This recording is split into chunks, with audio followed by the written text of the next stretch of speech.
Munting pangarap. Pinagmamasdan ng ina ang kanyang anak na naghihingalo sa malubhang sakit na leukemia. Bagamat puno ng kalungkutan ng kanyang puso, ito rin ang nagdulot ng pagkakaroon niya ng malakas na determinasyon. Natural na sa isang magulang na gustuhin matupad ang pangarap ng kanyang anak. Ngunit sa kalagayan ng anak niya ngayon ay hindi na ito posible.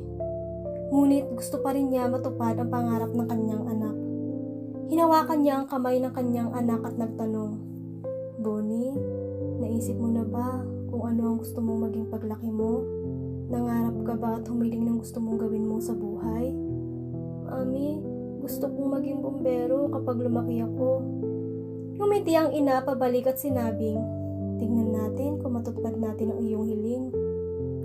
Matapos ang araw na iyon, ay pumunta siya sa lokal na departamento ng mga bumbero kung saan nakilala niya ang